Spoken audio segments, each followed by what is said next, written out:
Assalamualaikum warahmatullahi wabarakatuh. Perkenalkan, nama saya Muhammad Faisal dengan NIM 2310409044, mahasiswa Institut Agama Islam Tazkiyah, jurusan Komunikasi Penyiaran Islam. Pada kesempatan kali ini saya akan menjelaskan pengertian dari qiyas dan ijma'.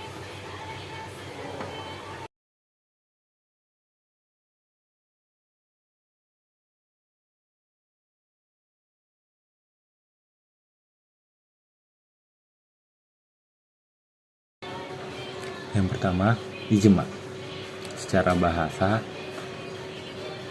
berarti kesepakatan atau konsensuasi, sedangkan secara istilah ijma' adalah di dalam Islam adalah kesepakatan para ulama atau mujahid pada suatu masa setelah Rasulullah SAW wafat tentang hukum syariat.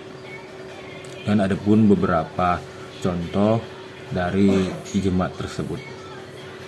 Yang pertama, ijma' tentang kewajiban melaksanakan sholat 5 waktu dalam sehari semalam bagi setiap muslim dan mu'alaf, dalam kurung balik atau yang berakal. Yang kedua adalah ijma' tentang kewajiban menunaikan zakat bagi setiap muslim yang memenuhi syarat. Yang ketiga adalah ijma' tentang keharaman meminum khamar atau meminum minuman keras yang bisa memabukkan tersebut. Yang keempat ada ijma' tentang larangan melakukan riba dan segala bentuk transaksinya. Yang kelima ada ijma' tentang hukum potong tangan bagi yang mencuri yang memenuhi syarat-syarat tertentu. Yang keenam ada ijma' tentang keharaman menikahi wanita dalam keadaan haram, dalam kurung sedang menunaikan ibadah haji atau umroh. Yang ketujuh ada ijma' tentang keharusan membayar diat atau denda bagi pembunuh karena kekeliruan atau tidak sengajanya. Ijma' menjadi salah satu sumber hukum Islam setelah Al-Quran dan hadis, yang menjadi pegangan karena mengandung hikmah dan kemaslahatan umat. Selanjutnya kita akan membahas tentang qiyas.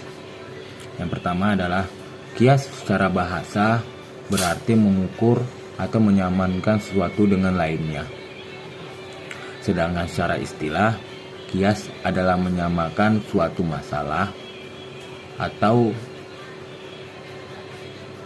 yang tidak terdapat ketetapan hukumnya dengan masalah lain yang sudah ada ketetapan hukumnya karena ada unsur kesamaan iliyat atau alasan hukum. Dan ada pun beberapa hukum dari qiyas. Akan kita bahas satu persatu mengenai beberapa hukum qiyas.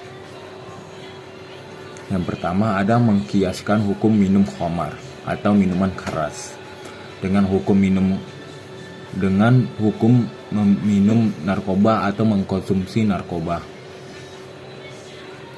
Lihat alasan hukum yang sama adalah memabukkan atau merusak hak akalnya. Yang kedua ada mengkiaskan hukum mencuri dengan hukum merampok. Lihat yang sama adalah mengambil harta orang lain yang tidak sah. Yang ketiga ada mengkiaskan hukum membunuh dengan hukum melukai seseorang atau orang lain.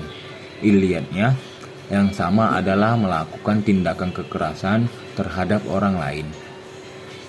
Yang keempat ada mengkiaskan hukum berjudi dengan hukum melakukan transaksi bisnis yang mengandung unsur-unsur gharar atau ketidakpastian yang besar.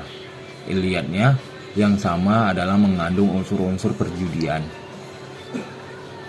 Yang kelima mengkiaskan hukum menikahi seseorang wanita dengan hukum menikahi saudara persepupuannya. Iliatnya yang sama adalah hubungan kekerabatan yang mengharamkan pernikahan.